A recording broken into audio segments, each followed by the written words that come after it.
Hello guys, स्वागत है आप सभी का आपके अपने YouTube channel Saurabh sir mathematics में। यहाँ पर बात करने वाले हैं एसएससी जीडी कांस्टेबल एग्जाम जो आपका चल रहा है, जिसका कि सामान्य हिंदी का यह हमारा 10 नंबर सेशन है। इससे पहले 9 सेशन हम आपको करा चुके हैं, जो कि आप अगर आपने नहीं देखे हैं तो आप आई बटन पर जाइए, वहाँ पर आपको सेशन देखने को मिल जाएंगे और एक आपको प्लेलिस्ट वहाँ पर देखने को मिलेगी, उसमें सभी सेशंस को समाहित किया गया है। तो गाइज यहाँ पर 1000 क्वेश्चंस का सुपर फास्ट रिवीजन कराया जा रहा है आपके एग्जाम की दृष्टि से। आप पर काम टाइम भी बहुत कम है और कम टाइम को देखते हुए इनको सुपर फास्ट तरीके से रिवीजन कराया जा रहा है। एक सेशन में हम 50 क्वेश्चंस को लेते हैं और 50 क्वेश्चंस को लेकर उनके जो एमसीक्यू टाइप क्वेश्चन होते हैं उनको यहाँ पर आपको रिवीजन के तौर पर कराया जा रहा है। तो यदि आप एसएससी जीडी की तैयारी कर रहे हैं तो यह सेशन आपके लिए काफ़ी महत्वपूर्ण होने वाले हैं। साथ ही आपको बता दिया जाए कि यदि आप KBS police, KBS Super TET, police railway, NTPC, SSC SI, UPSI और यूपी बीएड एंट्रेंस एग्जाम्स की यदि आप तैयारी कर रहे हैं तो यह सेशन आपके लिए फिर भी महत्वपूर्ण होने वाला है। तो दोस्तों, इस सेशन में बात करेंगे 50 क्वेश्चंस की और 50 क्वेश्चंस को लगातार बात करेंगे। और एक आपको बात बता दें कि शाम को 7 बजे एक हमारा बैच चल रहा है, जो कि सेशन है हमारा जीएस का। उसमें 25 क्वेश्चंस को कवर किया जाता है और 25 क्वेश्चन से रिलेटेड जो भी फैक्ट होते हैं उनको भी वहाँ पर डिस्कस किया जाता है दोस्तों। तो उसको ज़रूर देखें। अगर सेशन अच्छा लगता है तो लाइक करें और चैनल पर अगर पहली बार विजिट कर रहे हैं तो चैनल को सब्सक्राइब जरूर कर लें। साथ में पास में आए हुए बेल आइकन को जरूर दबा लें, जिससे कि सेशन के आने का नोटिफिकेशन आपको मिल सके और आप हमारे सेशन से जुड़ सकें और अपनी तैयारी को बेहतर बना सकें। तो दोस्तों, यहाँ पर बात कर लेते हैं अब क्वेश्चंस की। क्वेश्चन लग चुका है, पहला क्वेश्चन आता है। क्वेश्चन कह रहा है संप्रदान कारक का चिन्ह है, तो संप्रदान कारक का कौन सा चिन्ह है? ऑप्शंस देख लेते हैं। ऑप्शन एक है को, ऑप्शन दूसरा है से, ऑप्शन तीसरा है काके की, ऑप्शन चौथा है को के लिए। राइट आंसर आपको कमेंट करना है और कमेंट करने का दोस्तों आपका जो तरीका है वह सेम है पहले जैसा, कि आपको फर्स्ट है तो फर्स्ट का अगर कमेंट करना है तो फर्स्ट का 1 या 2 या 3 या 4 इस तरह से आप कमेंट कर सकते हैं। यदि आप इस तरह से नहीं करना चाहते तो 1 लिखेंगे और ए या बी या सी या डी इस तरह से आप कमेंट हमें कर सकते हैं। और ये कमेंट आप अगर करते हो तो आपके लिए बहुत ही सुइटेबल है, क्योंकि ये कमेंट करना आपके एक आत्मविश्वास को दृढ़ बनाता है कि हाँ, आपकी कितनी तैयारी अच्छी है दोस्तों। तो यहाँ पर बात करते हैं क्वेश्चन की। क्वेश्चन हमारा देखने को है संप्रदान कारक का चिन्ह है, तो कौन सा संप्रदान कारक का चिन्ह है आपको इसका करेक्ट आंसर बताना है। तो ऑप्शन एक है को, ऑप्शन दूसरा है से, ऑप्शन तीसरा है काके की, ऑप्शन चौथा है को के लिए। तो इसका जो करेक्ट आंसर हो जाएगा दोस्तों, फटाफट से इसका आंसर कमेंट कीजिए। तो ऑप्शन चौथा हो जाएगा संप्रदान को के लिए। को के लिए एकदम से राइट आंसर हो जाएगा। जो संप्रदान होता है उसके लिए को के लिए होता है। और संप्रदान की अगर बात करते हैं, यहाँ पर कारक की अगर बात करते हैं तो कर्ता ने कर्म को कर्ण से संप्रदान को के लिए। इस तरह से यह सीरीज आपको याद रखनी है। तो आपका कोई भी कारक से संबंधित जो भी क्वेश्चन आएगा वो बिल्कुल छूटेगा नहीं और आपको नंबर देके जाएगा। नेक्स्ट क्वेश्चन की बात करते हैं। यहाँ पर नेक्स्ट क्वेश्चन आता है निम्न में से कौन सा वार्णिक छंद है आपको बताना है। जो वार्णिक छंद है वो आपको बताना है। ऑप्शन दे रखा है। ऑप्शन एक है सवैया, दूसरा है दोहा, तीसरा है चौपाई, चौथा है रोला। फटाफट से इसका आंसर कमेंट करेंगे दोस्तों। क्या इसका आंसर हो जाएगा? जो वार्णिक छंद है, छंद दो प्रकार के होते हैं, एक होते हैं वार्णिक, दूसरे होते हैं मात्रिक। वर्ड में क्या होता है कि वह वर्ड की काउंटिंग की जाती है और मात्रिक में मात्राओं की काउंटिंग की जाती है। तो इसमें आपको करेक्ट आंसर बताना है। जो वार्णिक छंद है आपका सवैया है, दोहा है, चौपाई है या रोला है। फटाफट से दोस्तों इसका आंसर कमेंट करेंगे। क्या इसका आंसर हो जाएगा? तो सवैया जो होता है वार्णिक छंद होता है। राइट आंसर आपका ऑप्शन ए हो जाएगा दोस्तों। क्या हो जाएगा? ऑप्शन एक एकदम से राइट आंसर हो जाएगा क्वेश्चन नंबर 2 का। नेक्स्ट क्वेश्चन की अगर बात करते हैं तो धुंधला शब्द में प्रयुक्त प्रत्यय है, तो धुंधला शब्द में कौन सा प्रयुक्त प्रत्यय किया गया है? अला है या ला है या धूं है या धुंध है? तो प्रत्यय की अगर बात यहाँ पर आती है तो प्रत्यय शब्द में पीछे जुड़ता है। कहाँ जुड़ता है? पीछे जुड़ता है। और उपसर्ग आगे जुड़ता है। कहाँ जुड़ता है? यह उपसर्ग होता है और यह प्रत्यय होता है। ये आपको याद रखना है। तो यहाँ पर इन दोनों में से कोई भी हमारा प्रत्यय हो सकता है और फटाफट से इसका आंसर कमेंट करेंगे। दोनों में से कौन सा हमारा प्रत्यय होगा? कि धुंधला शब्द में प्रयुक्त प्रत्यय है अला और ला। ये आपके प्रत्यय नहीं होंगे इसमें जुड़े हुए। तो फटाफट से एक और दो में से आंसर अपना कमेंट करेंगे। तो करेक्ट आंसर हो जाएगा ऑप्शन दो। राइट आंसर हो जाएगा कि धुंधला शब्द में जो प्रत्यय प्रयुक्त हुआ है वह है ला। ऑप्शन दूसरा एकदम से राइट आंसर हो जाएगा। नेक्स्ट बात करते हैं। क्वेश्चन नंबर आता है 4। हिंदी में कृत प्रत्ययों की संख्या कितनी है? बतानी है आपको। कृत प्रत्यय जो है वो उनकी संख्या कितनी है दोस्तों। तो यहाँ पर ऑप्शन एक दे रखा है 24, दूसरा है 26, तीसरा है 28, चौथा है 30। फटाफट से इसका आंसर कमेंट करेंगे। जो कि कृत प्रत्यय हैं हिंदी में पूछे गए हैं कि कृत प्रत्ययों की संख्या कितनी है। 24 है, 26 है, 28 है, 30 है। जल्दी से इसका आंसर कमेंट करेंगे दोस्तों, क्या हो जाएगा। तो इसका जो आंसर है 28 हो जाएगा। करेक्ट आंसर ऑप्शन सी आपका हो जाएगा, यानी ऑप्शन तीसरा एकदम से राइट आंसर हो जाएगा चौथे का, कि 28 है। किसकी संख्या 28, कृत जो प्रत्यय है उनकी संख्या 28 है। नेक्स्ट क्वेश्चन की तरफ चलते हैं। क्वेश्चन दे रखा है, सुत शब्द को स्त्रीवाचक बनाने के लिए किस प्रत्यय का प्रयोग किया जाएगा। फटाफट से इसका आंसर कमेंट करेंगे। सुत है, सुत को क्या करना है, आपको स्त्रीवाचक बनाना है, तो कौन सा प्रत्यय लगा के यह स्त्रीवाचक बन जाएगा, जल्दी बताएंगे। तो यहाँ पर ऑप्शन एक दे रखा है ई, दूसरा है एक, तीसरा है आ, चौथा है ई। फटाफट से इसका आंसर कमेंट करेंगे दोस्तों, क्या इसका आंसर हो जाएगा कि सुत शब्द का स्त्रीवाचक बनाना है, यानी सुत मीन्स तो है पुरुषवाचक है, और सुत को स्त्रीवाचक बनाने के लिए कौन सा प्रत्यय प्रयोग किया जाएगा। ई किया जाएगा, एक किया जाएगा, आ किया जाएगा, ई आ किया जाएगा। फटाफट से इसका आंसर कमेंट करेंगे दोस्तों, इसका क्या आंसर हो जाएगा। तो इसका जो करेक्ट आंसर है आ, यानी सुत है, सुत है, सुत का क्या हो जाएगा दोस्तों, सुता हो जाएगा। सुता होने के बाद में यह क्या हो जाएगा, स्त्रीवाचक हो जाएगा। नेक्स्ट बात करते हैं क्वेश्चन नंबर 6 की। 6 नंबर क्वेश्चन आपका आता है, निम्नलिखित में से कौन सा शब्द में प्रत्यय का प्रयोग हुआ है। फटाफट से इसका आंसर बनाना है कि जो कि प्रत्यय का प्रयोग इस शब्द में हुआ है। ऑप्शन एक दे रखा है अलग, दूसरा है धनिक, तीसरा है पुस्तक, चौथा है विफल। तो फटाफट से इसमें आंसर बताएंगे दोस्तों, जिसमें प्रत्यय का प्रयोग हुआ है, किसमें हुआ है, प्रत्यय का प्रयोग हुआ है। जल्दी से इसका आंसर कमेंट करेंगे, क्या इसका आंसर हो जाएगा दोस्तों। फटाफट से अलग हो जाएगा, धनिक हो जाएगा, पुस्तक हो जाएगा, या विफल हो जाएगा। जल्दी से आंसर कमेंट कीजिए दोस्तों। तो इसका जो करेक्ट आंसर हो जाएगा दोस्तों, वह धनिक हो जाएगा। क्या हो जाएगा, धनिक। धन धन एक हो जाएगा, ये धन धन धन एक हो जाएगा। तो एक इसमें क्या है, प्रत्यय जुड़ा हुआ है। क्या है, प्रत्यय जुड़ा हुआ है, बाकी किसी में प्रत्यय नहीं जुड़ा हुआ है, ये आपको याद रखना है। नेक्स्ट चलते हैं, क्वेश्चन नंबर आता है 7। 7 नंबर क्वेश्चन है, निम्नलिखित में से किस शब्द में प्रयुक्त किया गया है। क्या प्रयुक्त किया गया है, प्रत्यय का प्रयोग किया गया है। ऑप्शन एक है सागर, दूसरा है नगर, तीसरा जादूगर, चौथा है अगर मगर। फटाफट से इसका आंसर कमेंट करेंगे दोस्तों, क्या आंसर हो जाएगा। किस शब्द में प्रत्यय का प्रयोग हुआ है। तो सागर में हुआ है, नगर में हुआ है, जादूगर में हुआ है, अगर मगर में हुआ है। राइट आंसर दोस्तों बताएंगे इसका। तो सागर में नहीं हुआ है, नगर में नहीं हुआ है, अगर मगर में नहीं है, तो जादूगर में हुआ है। जादूगर में जादूगर में जादू हो जाएगा, धन का घर हो जाएगा। तो ये तो क्या हो जाएगा, जादूगर हो जाएगा। इसमें तो इसका प्रयोग किया गया है, तो प्रत्यय का प्रयोग इसमें किया गया है। नेक्स्ट बात करते हैं, क्वेश्चन नंबर आता है 8। जलमग्न में शब्द में कौन सा समास है। तो ऑप्शन एक है तत्पुरुष समास, दूसरा अव्ययी भाव, तीसरा बहुब्रीहि, चौथा द्विगु समास। राइट आंसर दोस्तों कमेंट करेंगे, इसमें क्या हो जाएगा, जलमग्न। जलमग्न में कौन सा समास है, तत्पुरुष समास है, अव्ययी भाव समास है, बहुब्रीहि समास है, या द्विगु समास है। करेक्ट आंसर दोस्तों इसका बताएंगे, क्या हो जाएगा। तो इसका तत्पुरुष समास हो जाएगा। क्या हो जाएगा, तत्पुरुष समास हो जाएगा। ऑप्शन एक एकदम से राइट आंसर हो जाएगा दोस्तों। जलमग्न में कौन सा समास है, तो तत्पुरुष समास है।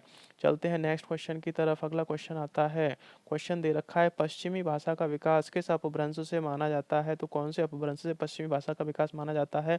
फटाफट से इसका आंसर कमेंट करेंगे दोस्तों। ऑप्शन एक है मगधी, दूसरा है अर्धमागधी, तीसरा सौरसैनी, चौथा है ब्राचड़। फटाफट से इसका आंसर कमेंट कीजिए दोस्तों, क्या हो जाएगा। आंसर कमेंट करने का तरीका आपको पता ही है। और दूसरा बताना है आपको, पश्चिमी भाषा का विकास के किस अपभ्रंश से हुआ है। तो मागधी से हुआ है, अर्धमागधी से, सौरसैनी, या फिर ब्राचड़ से हुआ है। फटाफट इसका आंसर कमेंट करेंगे तो दोस्तों इसका करेक्ट आंसर हो जाएगा सौरसैनी। सौरसैनी अपभ्रंश से हुआ है, किससे हुआ है, सौरसैनी अपभ्रंश से हुआ है। किसका, पश्चिमी हिंदी का जो विकास हुआ है वह सौरसैनी अपभ्रंश से हुआ है। ऑप्शन तीसरा एकदम से राइट आंसर हो जाएगा। नेक्स्ट बात कर लेते हैं क्वेश्चन नंबर 10 की। तो रत्नाकर निम्न में से किसका पर्यायवाची है। तो रत्नाकर को पर्यायवाची बताया गया है इंद्र का, तालाब का, सोना का, समुद्र का। फटाफट से इसका आंसर कमेंट कर दीजिए दोस्तों। जो रत्नाकर किसका पर्यायवाची है, इंद्र का है, तालाब का है, सोना का है, समुद्र का है। जल्दी से करेंगे इसका आंसर कमेंट, जो रत्नाकर किसका पर्यायवाची है। तो दोस्तों रत्नाकर, रत्न कहाँ से प्राप्त हुए, रत्न कहाँ पर मिलते हैं, रत्न किस पर रहते हैं। तो समुद्र पर रत्न रहते हैं दोस्तों। इसका समुद्र ऑप्शन एकदम से 4 राइट आंसर हो जाएगा दोस्तों। करेक्ट आंसर आपका ऑप्शन 4 हो जाएगा। समुद्र को रत्नाकर के नाम से जाना जाता है, तो रत्नाकर का पर्यायवाची क्या होगा दोस्तों, समुद्र हो जाएगा। नेक्स्ट बात कर लेते हैं, ग्रीस का संधि विच्छेद है। ग्रीस का जो संधि विच्छेद है वह क्या है, आपको बताना है। गेरे धन ईस है, गेर धन ईस है, गे धन रीस है, गेरे धन स है। फटाफट से आंसर कमेंट करेंगे दोस्तों, इसका क्या आंसर हो जाएगा। ग्रीस का संधि विच्छेद आपको बताना है, तो गिर धन ईस है, गिर धन इस है, गे धन रीस है, गिर धन स है। फटाफट से आंसर कमेंट करेंगे दोस्तों। तो गिरीश, गिरीश का जो आपका संधि विच्छेद हो जाएगा वह क्या हो जाएगा? तो ऑप्शन एक एकदम से राइट आंसर हो जाएगा, गिरधन ईस, गिरधन ईस बराबर गिरीश हो जाएगा। ऑप्शन एक राइट आंसर हो जाएगा क्वेश्चन नंबर 11 का। गिरीश का संधि विच्छेद है गिरधन ईस है। नेक्स्ट क्वेश्चन की बात करते हैं दोस्तों। क्वेश्चन आ चुका है, यहाँ पर बात करने वाले हैं 7 बजे की हमारी जो सीरीज है जीएस की, उसमें 25 क्वेश्चंस को कवर किया जाता है दोस्तों। कितने? 25 क्वेश्चंस को कवर किया जाता है। और सीरीज काफ़ी महत्वपूर्ण है आपके लिए, जो कि आप किसी भी एग्जाम्स की तैयारी कर रहे हैं तो उस सेशन में, उस सीरीज में काफ़ी महत्वपूर्ण क्वेश्चंस को समाहित किया गया है। यही नहीं कि आप एसएससी जीडी के अतिरिक्त तो कोई और भी अगर एग्जाम की तैयारी कर रहे हैं तब भी वो आपके लिए काफ़ी महत्वपूर्ण है दोस्तों। उसको भी देखना ना भूलें, एक बार जरूर देखें। तो यहाँ पर बात करते हैं, क्वेश्चन आता है सुगम मौन सर सीरोह लोचन में अलंकार है। तो सुगम मौन सर सीरोह लोचन में कौन सा अलंकार है? रूपक अलंकार है, उपमा अलंकार है, श्लेष अलंकार है या उत्प्रेक्षा अलंकार है? फटाफट से इसका आंसर कमेंट करेंगे दोस्तों। क्या इसका आंसर हो जाएगा? जल्दी से बताएंगे इसका जो आंसर हो जाएगा दोस्तों। तो सुगम मौन सर सीरोह लोचन में कौन सा अलंकार है? जल्दी से इसका आंसर बताएंगे तो उपमा अलंकार हो जाएगा दोस्तों। क्या हो जाएगा? उपमा अलंकार हो जाएगा। नेक्स्ट चलते हैं क्वेश्चन पर। कीर्तिलता में किस भाषा, कीर्तिलता की रचना किस भाषा में हुई है? तो फटाफट से इसका आंसर कमेंट करेंगे। तो ऑप्शन एक है ब्रजबुली में, और दूसरा है आपका मैथिली में, तीसरा भोज ब्रजबोली में। ब्रजबोली है यहाँ पर दोस्तों, इसको सही कर लीजिएगा दोस्तों। ब्रज ब्रज भाषा बोली है, ये ब्रज भाषा में किया गया है, या फिर मैथिली में या भोजपुरी में या अवधी में? राइट आंसर इसका कमेंट करेंगे दोस्तों। क्या हो जाएगा? कीर्तिलता की जो रचना हुई है वो किस में हुई है? फटाफट से इसका आंसर कमेंट करेंगे दोस्तों। तो ब्रज भाषा में हुई है, या मैथिली में हुई है, या भोजपुरी में, या अवधी में हुई है? तो जो कीर्तिलता की जो रचना की गई है दोस्तों, वह आपकी मैथिली में की गई है। किस में की गई है? मैथिली में की गई है। राइट आंसर आपका ऑप्शन दूसरा हो जाएगा। क्या हो जाएगा? मैथिली में। कीर्तलता की जो रचना की गई है मैथिली में की गई है। नेक्स्ट क्वेश्चन की तरफ चलते हैं। क्वेश्चन आता है, खड़ी बोली या कौरवी का संबंध किस उपभाषा से है? जो खड़ी बोली और कौरवी है उसका संबंध किस भाषा से है? चलिए यहाँ पर ऑप्शन देख लेते हैं। ऑप्शन दे रखा है पूर्वी हिंदी से, दूसरा पहाड़ी हिंदी से, तीसरा राजस्थानी हिंदी से, चौथा है पश्चिमी हिंदी से। जल्दी से इसका आंसर कमेंट करेंगे दोस्तों। क्या इसका आंसर हो जाएगा? जो खड़ी बोली और कौरवी हिंदी का जो हिंदी की जो उपभाषा है कौरवी का संबंध किस उपभाषा से है? तो पूर्वी हिंदी से है, पहाड़ी हिंदी से है, राजस्थानी हिंदी से है, पश्चिमी हिंदी से है? जल्दी से इसका आंसर कमेंट कीजिए दोस्तों। क्या हो जाएगा? तो पश्चिमी हिंदी से इसका सही संबंध है दोस्तों। क्या है? पश्चिमी हिंदी से। तो राइट आंसर ऑप्शन चौथा हो जाएगा। 14th क्वेश्चन का जो आंसर सही होगा वह चौथा होगा। नेक्स्ट बात करते हैं, क्वेश्चन नंबर आता है, निर्वासित में प्रत्यय है। तो निर्वासित में कौन सा प्रत्यय है बताना है आपको। एक है, ने है, इत है, आ है। ऑप्शन दिए हैं चार, चार ऑप्शन में है। निर्वासित में कौन सा प्रत्यय? ऑप्शन एक है एक, दूसरा है निक ने, तीसरा है इत, चौथा है आ। निर्वासित है, सित है, तो सित है, सित सित को कैसे बोला जाएगा दोस्तों? तो ये आपको याद रखना है। सित यानी इत से बना हुआ है। कित से बना हुआ है? इत से बना हुआ है। तो राइट आंसर आपका ऑप्शन तीसरा हो जाएगा दोस्तों। क्या हो जाएगा? राइट आंसर ऑप्शन तीसरा। क्वेश्चन नंबर 15 का ऑप्शन तीसरा यानी इत आपका करेक्ट आंसर हो जाएगा। यही मैंने आपको बताया है। नेक्स्ट चलते हैं क्वेश्चन की तरफ। कवितावली में निम्नलिखित किसकी रचना है? जो कवितावली है वो रचना किसकी है? तुलसीदास की, बिहारी की, रसखान की, तुलसीदास की? सूरदास की, बिहारी की, रसखान की, तुलसीदास की? फटाफट से इसका आंसर कमेंट करेंगे दोस्तों। क्या इसका आंसर हो जाएगा? जो तुलसीदास की रचना है कवितावली, या सूरदास की है, या बिहारी जी की है, या रसखान की है? तो इसका जो करेक्ट आंसर है दोस्तों वह तुलसीदास की रचना है। क्या है? कवितावली, दोहावली, गीतावली, कवितावली? दोहावली, कवितावली ये विनय पत्रिका किसकी है? तुलसीदास की है दोस्तों। ये आपको याद रखना है। नेक्स्ट क्वेश्चन की बात करते हैं, रंगभूमि किसकी रचना है? रंगभूमि जो है वह किसकी रचना है? जयशंकर प्रसाद प्रेमचंद की है, हजारी प्रसाद द्विवेदी और मैथिली शरण गुप्त? फटाफट से इसका आंसर कमेंट करेंगे दोस्तों। क्या हो जाएगा? जो रंगभूमि रचना है वह किसकी है? तो जयशंकर प्रसाद की है, प्रेमचंद की है, हजारी प्रसाद द्विवेदी की है, मैथिली शरण गुप्त की है? जल्दी से इसका आंसर कमेंट कर दीजिए दोस्तों। ये किसकी रचना है? तो प्रेमचंद की है। कि प्रेमचंद की है। कौन सी है? रंगभूमि, रंगभूमि, कर्मभूमि, कर्मभूमि, कर्मभूमि भी है उनकी। कर्मभूमि जो रचना है वो किनकी है? मुंशी प्रेमचंद की है। यहाँ इनके आगे मुंशी और लगा लीजिए दोस्तों। क्या? मुंशी। पूरा नाम है इनका मुंशी प्रेमचंद। रंगभूमि है, कर्मभूमि है, ये किसकी है? मुंशी प्रेमचंद की रचनाएं हैं। नेक्स्ट बात करते हैं, क्वेश्चन नंबर आता है 18, नीचे दिए गए शब्द में उपर्युक्त प्रत्यय उपयुक्त उपयुक्त उपसर्ग चुनकर लिखिए। तो उपयुक्त उपसर्ग चुनकर लिखना है। अपमान में कौन सा उपसर्ग लगा हुआ है आपको दोस्तों बताना है एक बार फिर से, कि उपसर्ग जो लगता है आगे लगता है, तो यहाँ पर आगे जो इस शब्द में लगा हुआ है वो कौन सा है? अब है, अप है, उप है, या फिर? नेक्स्ट देख लेते हैं दोस्तों, आगे दे रखा है कोई कि कौन सा प्रत्यय है? अब है, अप है, उप है या मान है? फटाफट से इसका आंसर कमेंट करेंगे दोस्तों, क्या आंसर हो जाएगा? जल्दी से इसका आंसर कमेंट कीजिए फटाफट से। तो अपमान में कौन सा उपसर्ग प्रत्यय प्रयुक्त हुआ है? तो अब हुआ है, अप हुआ है, या उप हुआ है, या फिर मान हुआ है?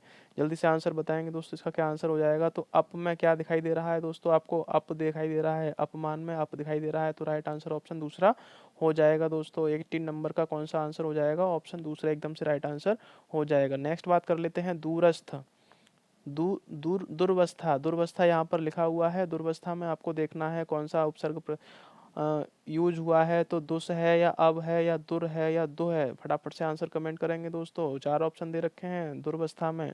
दुस है ऑप्शन एक, ऑप्शन दूसरा है अब, दूसरा तीसरा ऑप्शन है दो दुर, ऑप्शन चौथा है दो। फटाफट से आंसर कमेंट कीजिए दोस्तों, क्या इसका आंसर हो जाएगा? तो इसका जो करेक्ट आंसर है दुर्वस्था में क्या है दोस्तों? दुर है। दुर दुर दुर इसका करेक्ट आंसर हो जाएगा। जो उपसर्ग प्रयोग हुआ है किसका हुआ है? दुर का प्रयोग हुआ है। नेक्स्ट बात कर लेते हैं दोस्तों यहाँ पर पराजय। पराजय की बात करते हैं तो पराजय में कौन सा उपसर्ग यूज हुआ है? पर यूज हुआ है, ऑप्शन दूसरा है परा यूज हुआ है, ऑप्शन तीसरा है प्र यूज हुआ है, ऑप्शन चौथा है चा आ। चार ऑप्शन है आ। कौन सा इसमें उपसर्ग यूज हुआ है दोस्तों? बताना है उपसर्ग का प्रयोग किसका हुआ है? प्रयोग तो उपसर्ग जो कौन सा है इसमें? परे है, परा है, प्र है, या आ है? जल्दी से आंसर कमेंट करेंगे दोस्तों, क्या आंसर हो जाएगा इसका? तो इसका जो आंसर हो जाएगा पराधन जय, पराजय हो जाएगा दोस्तों। करेक्ट आंसर ऑप्शन दूसरा हो जाएगा, पराधन जय। परा हो जाएगा आपका उपसर्ग, और इसमें राइट आंसर ऑप्शन दूसरा हो जाएगा। नेक्स्ट बात कर लेते हैं, क्वेश्चन नंबर आता है 21। हिंदी की किस लिपि में लिखा जाता है? लिखी जाती है जो हिंदी होती है वह किस लिपि में लिखी जाती है? तो देवनागरी में, ब्राह्मी में, खरोष्टी में, या गुरुमुखी में? फटाफट से इसका आंसर कमेंट करेंगे दोस्तों। जो हिंदी को लिखा जाता है किस नागरी लिपि में लिखा जाता है? तो देवनागरी में, या ब्राह्मी में, खरोष्टी में, या गुरुमुखी में? जल्दी से आंसर बताएंगे दोस्तों, इसका क्या आंसर हो जाएगा? 21 नंबर क्वेश्चन आ चुका है। अभी इसमें दोस्तों 29 क्वेश्चंस और बाकी हैं। अभी 29 क्वेश्चन है, क्योंकि 29 और प्लस 21 आपके 50 क्वेश्चंस को इसमें कवर किया जाएगा।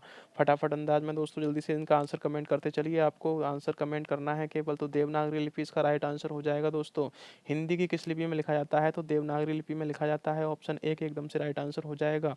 नेक्स्ट बात कर लेते हैं, सर्वनाम के कितने भेद होते हैं? आपको सर्वनाम के भेद बताने हैं, यानी कितने प्रकार के सर्वनाम होते हैं। ऑप्शन एक दे रखा है 5, ऑप्शन दूसरा है 6, ऑप्शन तीसरा है 7, ऑप्शन चौथा है 4। फटाफट से आंसर कमेंट करेंगे दोस्तों, इसका क्या आंसर हो जाएगा? जो सर्वनाम के भेद हैं कितने होते हैं? 5 होते हैं, 6 होते हैं, 7 होते हैं, या 4 होते हैं? जल्दी से आंसर कमेंट कीजिए दोस्तों, क्या इसका आंसर हो जाएगा? तो सर्वनाम के जो भेद होते हैं दोस्तों वह 6 होते हैं।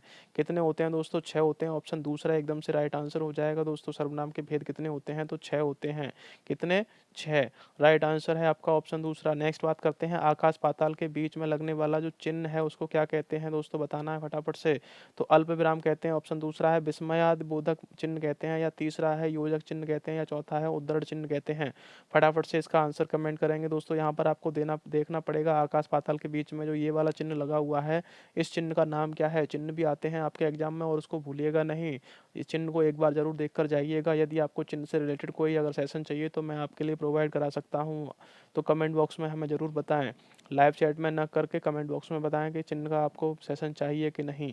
तो यहाँ पर बताना है कि आकाश पाताल के बीच में कौन सा चिन्ह लगा हुआ है? अल्प विराम लगा हुआ है, विस्मयादिबोधक लगा हुआ है, या योजक चिन्ह लगा हुआ है, उद्धरण चिन्ह लगा हुआ है? फटाफट से इसका आंसर कमेंट कीजिए दोस्तों, क्या हो जाएगा? तो इसका जो करेक्ट आंसर है योजक चिन्ह।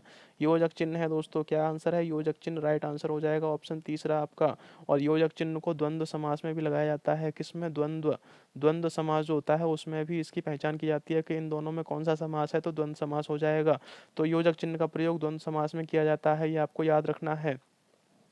बात कर लेते हैं यहाँ पर 24 नंबर क्वेश्चन की। 24 नंबर क्वेश्चन आता है, यह नई साड़ी है। इस वाक्य में नई शब्द क्या है? सर्वनाम है, क्रिया है, क्रिया विशेषण है, या विशेषण है? फटाफट से इसका आंसर कमेंट करेंगे दोस्तों कि नई साड़ी है, यह नई साड़ी है। तो कौन सी साड़ी? क्या साड़ी में जो नई शब्द का प्रयोग हुआ है वह किसके लिए हुआ है? सर्वनाम के लिए, क्रिया के लिए, या क्रिया विशेषण के लिए, या विशेषण के लिए? फटाफट से इसका आंसर बताएंगे दोस्तों। तो यह साड़ी की विशेषता बता रहा है, तो क्या हो जाएगा दोस्तों? यह विशेषण हो जाएगा। ऑप्शन चौथा एकदम से राइट आंसर हो जाएगा। क्या हो जाएगा दोस्तों? ऑप्शन चौथा राइट आंसर हो जाएगा। नेक्स्ट बात कर लेते हैं क्वेश्चन नंबर अगले की। अगला क्वेश्चन आता है यहाँ पर, नीचे दिए गए विकल्पों में से तत्सम शब्द का चयन कीजिए। जो तत्सम शब्द है उसका चयन आपको करना है। तो दूध है, शहीद है, आम्र है, और खिड़की है। फटाफट से इसमें तत्सम शब्द आप बता देंगे एकदम आंख बंद करके। यदि आपने हमारे सेशन को देख लिया है, पिछले वाले सेशंस को, कि तत्सम शब्द क्या होता है और तद्भव शब्द क्या होता है, तो वहां पर आप देख करके इसका एकदम 1 सेकंड का आपको समय नहीं लगेगा, इन चारों को पढ़ते ही तुरंत आप इसका आंसर बता देंगे। यदि आपने नहीं देखे हैं तो आप हमारे डिस्क्रिप्शन बॉक्स में जाकर देख लीजिए, वहाँ पर प्लेलिस्ट का लिंक दे रखा है। दूसरा आपको आई बटन पर जाकर देखना है, आई बटन पर भी प्ले लिस्ट को सेट कर रखा है, तो वहाँ पर भी जाकर आप देख सकते हैं। तो निम्नलिखित में से तत्सम शब्द का चयन कीजिए। तो तत्सम शब्द कौन सा है दोस्तों? तो आम्र जहाँ तत्सम शब्द हो जाएगा, और आम्र किसका तत्सम शब्द हो जाएगा दोस्तों? फटाफट से बताएंगे कमेंट करके। तो यह आम का हो जाएगा, किसका हो जाएगा? आम का। छोटे आ से अनार, बड़े आ से आम, इस तरह से यह आम का हो जाएगा दोस्तों। क्या हो जाएगा? आम का। और आम तो काफी खाते हैं, आम तो हर किसी ने खाया होगा। नेक्स्ट बात करते हैं क्वेश्चन की। क्वेश्चन आता है, दिए गए विकल्प में तद्भव शब्द का चयन करना है दोस्तों। यहाँ पर आपको क्या करना है? तद्भव शब्द का चयन करना है। तो यहाँ पर है बैंक, दूसरा है मुख मुह, तीसरा है अमीर, चौथा है अग्नि। फटाफट से इसका आंसर कमेंट करेंगे दोस्तों, क्या इसका आंसर हो जाएगा? तद्भव की यहाँ पर बात की गई है, तो जल्दी से इसका आंसर कमेंट करेंगे। तद्भव शब्द कौन सा है दोस्तों? फटाफट से आंसर कमेंट कीजिए। तो यहाँ पर बैंक है या मुह है या अमीर है या अग्नि है? तो यहाँ पर करेक्ट आंसर हो जाएगा मुह। मुह नहीं बोला जाता है दोस्तों, मुख बोला जाता है। क्या बोला जाता है? तत्सम शब्द में मुख बोला जाता है, और यहाँ पर बोला गया है मुह। तो राइट आंसर आपका ऑप्शन दूसरा हो जाएगा दोस्तों। ये आपको याद रखना है, काफी महत्वपूर्ण प्रश्न है ये। बात करते हैं नेक्स्ट क्वेश्चन की। क्वेश्चन आता है 27, निम्नलिखित में से कौन सा शब्द सूर्य का पर्यायवाची नहीं है? जल्दी से बताएंगे इसमें आंसर, कौन सा शब्द सूर्य का पर्यायवाची नहीं है? तो दिनकर है, रवि है, यामिनी है, अंशुमाली है। किसका सूर्य का पर्यायवाची शब्द नहीं है? तो दिनकर है, रवि है, यामिनी है या अंशुमाली है। फटाफट से इसका आंसर कमेंट करेंगे दोस्तों, क्या हो जाएगा जो सूर्य का पर्यायवाची शब्द नहीं है? जल्दी से आंसर बताएंगे इसका, क्या हो जाएगा दोस्तों? तो जल्दी बताइए। तो दिनकर हो जाएगा, या रवि हो जाएगा, यामिनी हो जाएगा, अंशुमाली हो जाएगा। तो दोस्तों यामिनी जो पर्यायवाची होता है वह रात्र का होता है, रात्रि का होता है। रात्रि का पर्यायवाची जो होता है वह यामिनी होता है। बाकी दिनकर हुआ आपका, रवि हुआ और अंशुमाली हुआ, ये तीनों आपके पर्यायवाची हो जाएंगे। किसके हो जाएंगे दोस्तों? सूर्य के पर्यायवाची हो जाएंगे, ध्यान रखिए। नेक्स्ट बात करते हैं मनोरथ की। मनोरथ का संधि विच्छेद होगा, तो मनोरथ का कौन सा संधि विच्छेद होगा? फटाफट से आंसर कमेंट करके बताएंगे दोस्तों। तो यहाँ पर ऑप्शन 1 दे रखा है, मन धन रथ है, दूसरा है मन धन ओरथ, तीसरा है मनोधन रथ, चौथा है मन धन रथ। फटाफट से इसका आंसर कमेंट करेंगे दोस्तों, क्या इसका आंसर हो जाएगा जो मनोरथ का संधि विच्छेद कहलाएगा? फटाफट से आंसर कमेंट कीजिए दोस्तों, कौन सा होगा? ऑप्शन 1 होगा, या ऑप्शन दूसरा होगा, या ऑप्शन तीसरा होगा, या ऑप्शन चौथा होगा? जो भी ऑप्शन आता है आपका, आप कमेंट कर सकते हैं। किस तरह से कि 28 नंबर क्वेश्चन है। यदि आपका 1 है तो 1 लिखें, 2 लिखें, 3 लिखें, 4 लिखें, इस तरह से आप लिख सकते हैं। यदि आप 28 का इस तरह भी दे सकते हैं, ए है या बी है या सी है या डी है, इस तरह से आप इसका आंसर कमेंट कर सकते हैं दोस्तों। फटाफट से इसका आंसर कमेंट कीजिए, जो भी इसका आंसर बनता है आपसे। तो दोस्तों इसका जो आंसर हो जाएगा, मनोरथ का जो आंसर हो जाएगा दोस्तों, मनोरथ का जो आंसर हो जाएगा दोस्तों, वह हो जाएगा मनः धन रथ। मनः धन रथ एकदम से राइट आंसर हो जाएगा। ऑप्शन 1 एकदम से राइट आंसर हो जाएगा दोस्तों इसका। नेक्स्ट बात कर लेते हैं। क्वेश्चन नंबर आता है 29, विद्यार्थी उदाहरण है, किसका उदाहरण है? विद्यार्थी कौन सी संधि का उदाहरण है, ये आपको बताना है। जल्दी से बताएंगे इसका उदाहरण। तो वृद्धि स्वर संधि का है, या व्यंजन संधि का है, या दीर्घ स्वर संधि का है, या गुण स्वर संधि का है? फटाफट से आंसर कमेंट करेंगे दोस्तों, इसका क्या आंसर हो जाएगा? तो विद्यार्थी जो उदाहरण है किस संधि का है? वृद्धि स्वर संधि का है, व्यंजन संधि का है, या दीर्घ स्वर संधि का है, या गुण स्वर संधि का है? जल्दी से आंसर बताइए, 1 2 3 4 किसका उदाहरण हो जाएगा दोस्तों? तो यह दीर्घ स्वर संधि का उदाहरण हो जाएगा। किसका हो जाएगा? दीर्घ स्वर संधि का उदाहरण हो जाएगा दोस्तों। कई बार मैं आपको बता चुका हूँ विद्यार्थी, ये बहुत ही महत्वपूर्ण प्रश्न है। इसकी बराबर महत्वपूर्ण प्रश्न कोई भी नहीं है। अगर आप एग्जाम देने जा रहे हैं तो ये प्रश्न आपके एग्जाम में जरूर आने वाला है। नेक्स्ट बात करते हैं दिन दिग्भ्रम।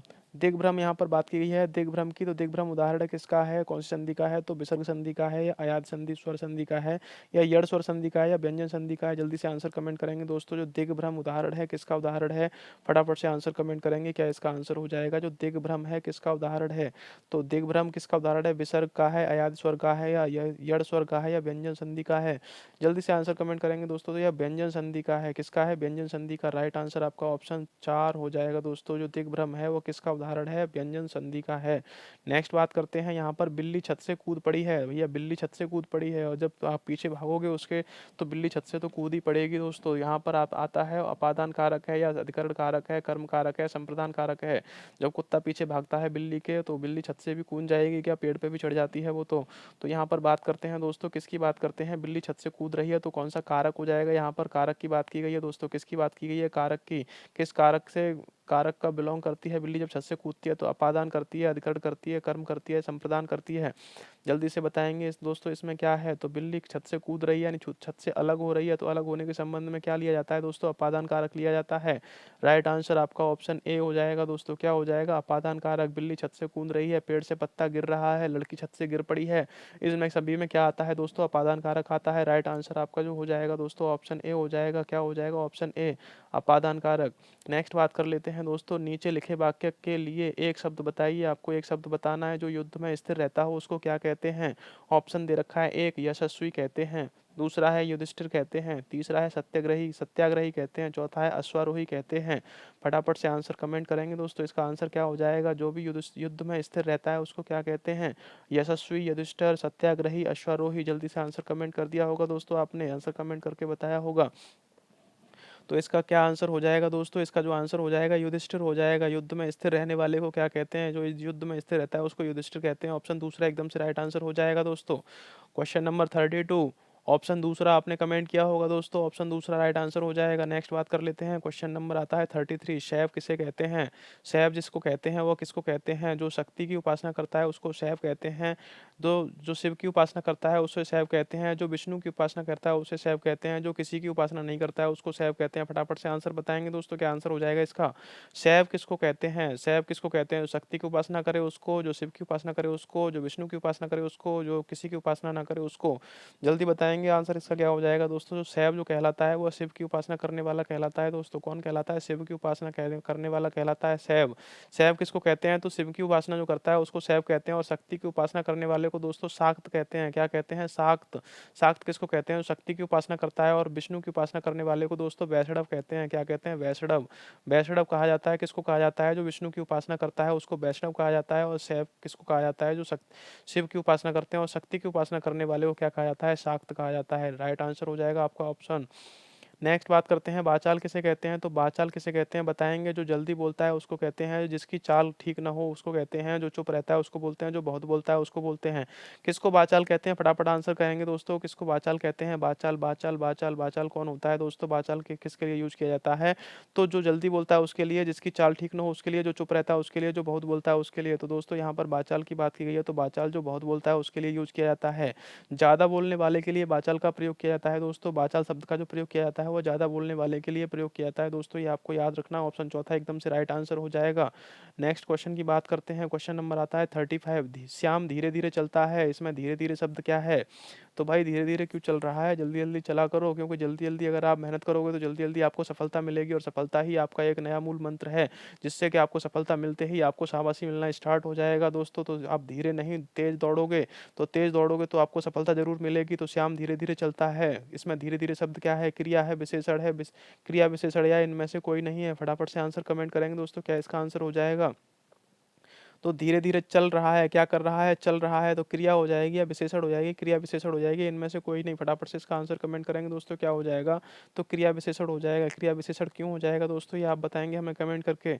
ऑप्शन तीसरा एकदम से राइट आंसर हो जाएगा। तो क्रिया विशेषण इसलिए हो जाएगा कि क्रिया पहले हो रही है विशेषण से पहले, चल रहा है, चल रहा है, चलने की विशेषता बता रहा है, तो ये क्या हो जाएगा दोस्तों, क्रिया विशेषण हो जाएगा।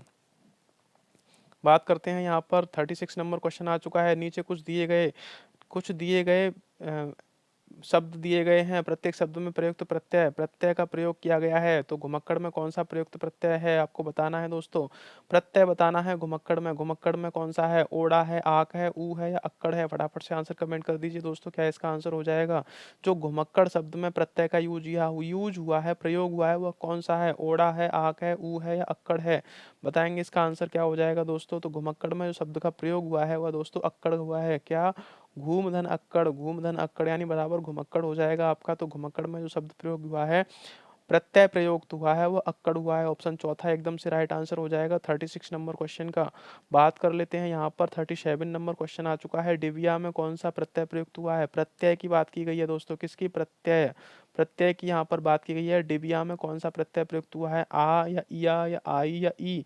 फटाफट से आंसर कमेंट कर देंगे दोस्तों। जल्दी से अगर आप आंसर कमेंट कर देते हैं तो यहाँ पर मुझे भी आगे बढ़ने में कोई दिक्कत नहीं होती है कि अगर आप आंसर कमेंट करने में देरी करते हैं तो मैं भी यहाँ पर थोड़ा-सा रुक कर चलता हूँ और इससे कि फटाफट अंदाज में आपकी जो तैयारी चल रही है उसमें भी थोड़ा विघ्न पड़ता है।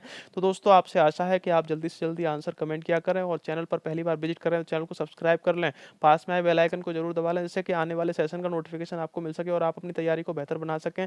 और दोस्तों अगर सेशन अच्छा लगता है तो लाइक ज़रूर करके जाएँ। एक लाइक आपका हमारे लिए मोटिवेशन बहुत बढ़ाता है दोस्तों। तो यहाँ पर बात करते हैं इसके करेक्ट आंसर की। तो इसका करेक्ट आंसर क्या हो जाएगा? जो डिबिया है वो आ हो जाएगा, ईया हो जाएगा या आई हो जाएगा या ई हो जाएगा। जल्दी से आंसर बता दिया होगा आपने। तो डिबिया में ईया ईया ईया ईया जो है आपका ये प्रत्यय प्रयुक्त हुआ है दोस्तों। क्या प्रयुक्त हुआ है? प्रत्यय। तो ऑप्शन दूसरा एकदम से करेक्ट आंसर हो जाएगा। नेक्स्ट बात कर लेते हैं भिक्षुक आता है। भिक्षुक में कौन सा प्रत्यय है? यहाँ पर भी प्रत्यय की बात की गई है दोस्तों। किसकी बात की गई है? प्रत्यय की। तो भिक्षुक है उसमें कौन सा प्रत्यय प्रयुक्त हुआ है? तो उक हुआ है या ऑप्शन दूसरा है अ हुआ है, तीसरा है अ हुआ है उ, चौथा है अक हुआ है। फटाफट से आंसर बताएंगे दोस्तों। करेक्ट आंसर इसका क्या हो जाएगा? जल्दी से आंसर कमेंट करेंगे। जो भिक्षुक है उसमें कौन सा प्रत्यय प्रयुक्त हुआ है? उक हुआ है या अक हुआ है या उ हुआ है या अक हुआ है? फटाफट से आंसर कमेंट करेंगे दोस्तों। क्या हो जाएगा इसका करेक्ट आंसर? तो इसका जो आंसर है वो उक है। क्या है? भिक्ष धन उक। भिक्ष धन उक बराबर भिक्षुक हो जाएगा दोस्तों। यह प्रत्यय की बात की गई है तो ऑप्शन एक एकदम से राइट आंसर हो जाएगा। किसके लिए? भिक्षुक के लिए। नेक्स्ट बात कर लेते हैं। क्वेश्चन नंबर आता है 39। निम्नलिखित में से कौन सा शब्द बादल का पर्यायवाची है? बादल का पर्यायवाची शब्द आपको बताना है। तो नीरज है, अंबुज है, नीरद है, अम्ब है। फटाफट से आंसर कमेंट करेंगे दोस्तों। बादल का पर्यायवाची आपको बताना है। बादल का पर्यायवाची कौन सा है? नीरज है, अंबुज है, नीरद है या अम्ब है। जल्दी से आंसर कमेंट करेंगे दोस्तों। क्या इसका आंसर हो जाएगा जो बादल का पर्यायवाची है? तो कौन सा बादल का पर्यायवाची हो जाएगा दोस्तों? यहाँ पर नीरद हो जाएगा। क्या हो जाएगा? नीरद। जलद, नीरद, तोयद, बारिद। तो यहाँ जलज आ रहा है, नीरज आ रहा है, तोयज आ रहा है। तो यह किसके पर्यायवाची हैं दोस्तों? अंबुज आ रहा है तो यह कमल के पर्यायवाची हैं दोस्तों। कमल के पर्यायवाची हैं दोस्तों। ये आपको याद रखना है। और नीरद जो है आपका बादल का पर्यायवाची है दोस्तों। किसका है? बादल का पर्यायवाची आपका नीरद हो जाएगा। नेक्स्ट बात कर लेते हैं। क्वेश्चन आता है 40। इस सेशन में इसके बाद में 10 क्वेश्चंस और रह जाएंगे, उनको जरूर देख कर जाएं दोस्तों। स्किप ना करें सेशन को, क्योंकि सेशन अगर आपने स्किप किया तो एक भी क्वेश्चन छूटा तो समझ लीजिए आपका 2 नंबर का नुकसान हो जाएगा। यहाँ बात करने वाले हैं इंद्रियों को जीतने वाले के लिए एक शब्द कौन सा है? दूरदर्शी है या जितेंद्रिय है, दत्तचित्त है या कुशाग्र बुद्धि है? फटाफट से आंसर कमेंट करेंगे दोस्तों। इसका क्या आंसर हो जाएगा? जो इंद्रियों को जीतने वाले के लिए एक शब्द का प्रयोग होता है, दूरदर्शी होता है या जितेंद्रिय होता है या दत्तचित्त होता है या कुशाग्र बुद्धि होता है। जल्दी से आंसर कमेंट करेंगे दोस्तों। क्या इसका आंसर हो जाएगा? तो जीते इंद्रियों को जीतने वाले को क्या कहते हैं दोस्तों? जितेंद्रिय कहते हैं। क्या कहते हैं? जितेंद्रिय। राइट आंसर आपका ऑप्शन दूसरा हो जाएगा दोस्तों। क्या हो जाएगा? ऑप्शन दूसरा राइट आंसर हो जाएगा। इंद्रियों को जीतने वाले को क्या कहते हैं? जितेंद्रिय कहते हैं। अगला क्वेश्चन की बात करते हैं। क्वेश्चन आता है परीक्षा। परीक्षा आ गई भैया। तो परीक्षा से तो बहुत ही खुशी की बात है। अगर आपकी तैयारी अच्छी है तो परीक्षा आपको अच्छी लगती है, लेकिन तैयारी अगर कम होती है तो आप सोचते हो कि परीक्षा आगे बढ़ जाए, लेकिन तैयारी उसी हिसाब से होती है। फिर भी तुम्हारी जैसे ही परीक्षा आगे बढ़ जाती है और आप उतनी ही उसमें ढील छोड़ देते हो पढ़ाई करने में और अपनी मेहनत करने में, उतनी ही सुस्ती आ जाती है आपके लिए भी। तो परीक्षा जितनी जल्दी आती है उतना ही अच्छा रहता है। जितने कम समय में तैयारी करनी होती है तो उसे फटाफट अंदाज में करना चाहिए। तो परीक्षा शब्द निम्नलिखित में से वर्गों में से किस वर्ग में आता है? तो किस वर्ग में आता है परीक्षा? तत्सम में आता है या देशज में आता है या तद्भव में आता है या विदेशज में आता है? जो परीक्षा शब्द है किस वर्ग की श्रेणी में आता है? फटाफट से आपको बताना है दोस्तों। करेक्ट आंसर जल्दी कमेंट कीजिए। जो परीक्षा शब्द है किस वर्ग में आता है? तत्सम में, देशज में, तद्भव में, विदेशज में। जल्दी से आंसर कमेंट करेंगे। इसका क्या आंसर हो जाएगा दोस्तों? तो तत्सम हो जाएगा। राइट आंसर आपका ऑप्शन ए हो जाएगा। एक हो जाएगा राइट आंसर। परीक्षा है वह तत्सम में हो जाएगा। बात कर लेते हैं यहाँ पर नेक्स्ट क्वेश्चन की। संस्कृत भाषा के ऐसे शब्द जिन्हें हम ज्यों का त्यों प्रयोग में लाते हैं कहलाते हैं। तो संस्कृत भाषा के जो शब्द हैं उनको हम ज्यों का त्यों प्रयोग में लाते हैं वो कौन से शब्द कहलाते हैं? तद्भव कहलाते हैं, तत्सम कहलाते हैं, देशज कहलाते हैं, रूढ़ कहलाते हैं। फटाफट आंसर कमेंट करेंगे दोस्तों। इसका आंसर क्या हो जाएगा? जो संस्कृत भाषा के शब्दों को हम ज्यों का त्यों प्रयोग में लाते हैं उनको क्या कहा जाता है? तत्सम, तद्भव कहा जाता है, तत्सम कहा जाता है, देशज कहा जाता है या रूढ़ कहा जाता है? जल्दी से इसका आंसर कमेंट करेंगे दोस्तों। तो उनको तत्सम कहा जाता है। क्या कहा जाता है दोस्तों? तत्सम। मैंने पहले भी बताया था दोस्तों आपके लिए। प्रयुक्त संस्कृत के जो वाक्य होते हैं उनको क्या कहते हैं? तत्सम कहते हैं। और जो ब्रजभाषा के वाक्य होते हैं ज़्यादातर उनको क्या कहते हैं? उनको तद्भव वाक्य कहते हैं, जो बोली में बोले जाते हैं। नेक्स्ट बात कर लेते हैं। क्वेश्चन नंबर आता है 43 नंबर क्वेश्चन को देखते हैं। गूंगा का पर्यायवाची शब्द नहीं है तो प्रबाल है, विद्रुम है, सरवरी है या रक्तमणि है। फटाफट से इसका आंसर कमेंट करेंगे दोस्तों। यह गूंगा का पर्यायवाची शब्द नहीं है तो कौन सा नहीं है? प्रबाल नहीं है या विद्रुम नहीं है या सरवरी नहीं है या रक्तमणि नहीं है। जल्दी से इसका आंसर कमेंट कीजिए दोस्तों। 1 2 3 4 चार ऑप्शन दे रखे हैं। चार ऑप्शन में क्या पूछा है आपसे? गूंगा का पर्यायवाची शब्द पूछा है। जल्दी से इसका आंसर कमेंट करेंगे तो दोस्तों सरवरी हो जाएगा। इसका जो सरवरी है वो पर्यायवाची शब्द नहीं है मूंगा का। बाकी प्रबाल आपका मूंगा का पर्यायवाची है, विद्रुम मूंगा का पर्यायवाची है और रक्तमणि मूंगा का पर्यायवाची है। नेक्स्ट बात कर लेते हैं। क्वेश्चन नंबर आता है 44। निम्नलिखित में से तत्सम शब्द है तो कौन सा तत्सम शब्द है? सोरठा है, हंसी है या फिर हथनी है या सूची है। फटाफट से आंसर कमेंट करेंगे दोस्तों। क्या इसका आंसर हो जाएगा? Question number 44। जल्दी से इसका आंसर कमेंट कीजिए। फटाफट से इसका आंसर कमेंट करेंगे दोस्तों। क्या इसका आंसर हो जाएगा? जो तत्सम शब्द है कौन सा है? सोरठा है या हंसी है या हथनी है या सूची है। तो इसका सूची एकदम से राइट आंसर हो जाएगा दोस्तों। सोरठा, हंसी और हथनी कोई भी तत्सम शब्द नहीं है। यहाँ पर सूची राइट आंसर हो जाएगा। ऑप्शन चौथा एकदम से करेक्ट आंसर हो जाएगा। नेक्स्ट बात कर लेते हैं दोस्तों। यहाँ पर आगे बात करने वाले हैं दोस्तों। क्वेश्चन नंबर आता है 45। यमुना का पर्यायवाची शब्द है तो यमुना का जो पर्यायवाची शब्द है वो कौन सा है? तो कालिंदी नहीं है। ये आपको बताना है कि यमुना का जो पर्यायवाची शब्द कौन सा नहीं है। तो कालिंदी है, तनुजा है, लोक है और भानुजा है। फटाफट से आंसर कमेंट कर दीजिए दोस्तों। जो यमुना का पर्यायवाची शब्द नहीं है, कौन सा नहीं है? इसमें 3 पर्यायवाची शब्द हैं यमुना के और एक पर्यायवाची शब्द नहीं है। तो कालिंदी है या नहीं, तनुजा है या नहीं, लोक है या नहीं या भानुजा है या नहीं। जल्दी से इसका आंसर कमेंट करेंगे दोस्तों। तो यहाँ लोक है इसका करेक्ट आंसर। लोक जो है यमुना का पर्यायवाची शब्द नहीं है। ऑप्शन तीसरा एकदम से राइट आंसर हो जाएगा। और यहाँ पर कालिंदी भी यमुना का पर्यायवाची है, तनुजा भी यमुना का पर्यायवाची है और भानुजा भी यमुना का पर्यायवाची है। ये आपको याद रखना है दोस्तों। बात करते हैं नेक्स्ट क्वेश्चन की। अगला आता है क्वेश्चन। निम्नलिखित में से कौन सा शब्द देशज है? तो खेत है, लोटा है, अग्नि है या प्रार्थना है। फटाफट से आंसर कमेंट करेंगे दोस्तों। क्या इसका आंसर हो जाएगा? जो आपका देशज शब्द है। देशज शब्द में कौन सा शब्द आता है? खेत आता है या लोटा आता है या अग्नि आता है या प्रार्थना आता है। जल्दी से आंसर कमेंट करेंगे दोस्तों। इसका क्या आंसर हो जाएगा? तो दोस्तों लोटा जो है वह देशज शब्द है। क्या है? लोटा जो है वह देशज शब्द है। करेक्ट आंसर आपका ऑप्शन दूसरा हो जाएगा दोस्तों। बात करते हैं अगले क्वेश्चन की। क्वेश्चन आता है अगला। निम्न में तत्सम शब्द का चयन कीजिए। जो तत्सम शब्द है उसका चयन करना है दोस्तों। यानी संस्कृत के ज्यों के त्यों शब्दों को जिन्हें हम प्रयोग करते हैं वह तत्सम शब्द कहलाते हैं दोस्तों। फटाफट से आंसर कमेंट करेंगे दोस्तों। इसका करेक्ट आंसर है क्या है? वन है बारात, दूसरा है आंसू, तीसरा है वर्षा, चौथा है हाथी। फटाफट आंसर कमेंट कर दीजिए दोस्तों। क्या इसका आंसर हो जाएगा? तत्सम शब्द का चयन करना है दोस्तों आपको। तो बारात है, आंसू है, वर्षा है, हाथी है। जल्दी से आंसर कमेंट करेंगे तो इसका वर्षा आंसर राइट हो जाएगा।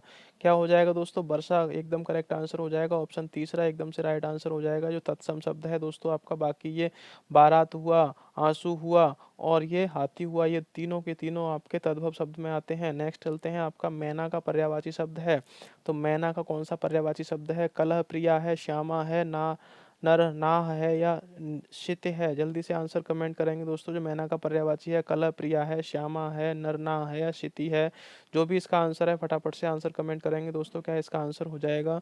तो मैना का जो पर्यायवाची शब्द है वो कौन सा है? जल्दी बताएंगे इसका करेक्ट आंसर। तो कलह प्रिया है। क्या है? कलह प्रिया। मैना का जो पर्यायवाची शब्द है वह कलह प्रिया है। राइट आंसर आपका हो जाएगा ऑप्शन एक। बात करते हैं इस सेशन के सेकंड लास्ट क्वेश्चन की। तो सेकंड लास्ट क्वेश्चन आता है तद्भव शब्द है। निम्नलिखित में तद्भव कौन सा है? सत है, मित्र है, सीख है, यमुना है। फटाफट आंसर कमेंट कर दीजिए दोस्तों जल्दी से। इसका क्या आंसर हो जाएगा? ऑप्शन एक है, दो है, तीन है, चार है। जो भी ऑप्शन आपका राइट आंसर है फटाफट से आंसर कमेंट कीजिए दोस्तों। क्या हो जाएगा? तद्भव शब्द पूछा है। यानी कि ब्रजभाषा का जो शब्द बोला जाता है ज़्यादातर अपनी बोली में, उसको पूछा गया है। क्या हो जाएगा दोस्तों? फटाफट आंसर कमेंट करेंगे। तो इसका जो करेक्ट आंसर है सीख। सीख, सीख जो मिलती है, सीख मिलने वाली सीख है ये दोस्तों, ये करेक्ट आंसर हो जाएगा। तद्भव शब्द में यही आपका आंसर आएगा। नेक्स्ट बात करते हैं इसके लास्ट क्वेश्चन की। वे शब्द जिनमें लिंग, वचन और कारक के आधार पर लिंग वे शब्द जिनमें लिंग, वचन और कारक के आधार पर मूल शब्द का रूपांतरण हो जाता है कहलाते हैं। कौन से कहलाते हैं? समानार्थी, अविकारी, एकार्थी या विकारी। फटाफट से आंसर कमेंट करेंगे दोस्तों। क्या हो जाएगा इसका आंसर? तो ऐसे शब्द जो लिंग, वचन, कारक के आधार पर मूल शब्द में रूपांतरण हो जाता है कहलाते हैं। तो क्या कहलाते हैं दोस्तों? समानार्थी कहलाते हैं, अविकारी कहलाते हैं, एकार्थी या विकारी। तो दोस्तों वह विकारी शब्द कहलाते हैं। कैसे शब्द कहलाते हैं? विकारी शब्द कहलाते हैं। तो दोस्तों यहाँ पर आते हैं 50 क्वेश्चंस कंप्लीट हो चुके हैं आपके, और 50 क्वेश्चंस को कंप्लीट करने के साथ ही साथ यहाँ पर हमारे 10 सेशन भी कंप्लीट हो चुके हैं, यानी कि 500 क्वेश्चंस को हम करा चुके हैं दोस्तों। अभी 500 क्वेश्चंस आपके बाकी हैं, उनको भी हम कराने वाले हैं। तो इस सेशन का जो टाइम है दोस्तों आपका 1 बजे से है, और 1 बजे से आप सेशन को इसको ज़रूर देखा करें, जो क्योंकि आपका ये सेशन 1 बजे से स्टार्ट होता है और जब तक चलता है, जब तक इसमें 50 क्वेश्चंस कंप्लीट ना हो जाएँ। साथ ही आपको बता दें कि 7 बजे का जो सेशन है उसमें जीएस के क्वेश्चंस रखे जाते हैं। जीएस के क्वेश्चंस को आप टाइम निकाल कर ज़रूर देखें शाम को 7 बजे, और 25 क्वेश्चंस होते हैं, उनमें जो भी रिलेटेड उनसे फैक्ट होते हैं उनको भी इसमें कवर किया जाता है दोस्तों, तो बिल्कुल उसको ज़रूर देखें। यदि चैनल पर पहली बार विजिट करें तो चैनल को सब्सक्राइब कर लें, और पास में बेल आइकन को भी आप अवश्य दबा लें, जिससे कि आने वाले अगले सेशन का नोटिफिकेशन आपको मिल सके और आप अपनी तैयारी को बेहतर बना सको। दोस्तों कैसा लगा ये सेशन आप हमें कमेंट करके ज़रूर बताएं, और इसको अच्छा लगा तो लाइक ज़रूर करें दोस्तों। मिलते हैं नेक्स्ट सेशन में, तब तक के लिए नमस्कार।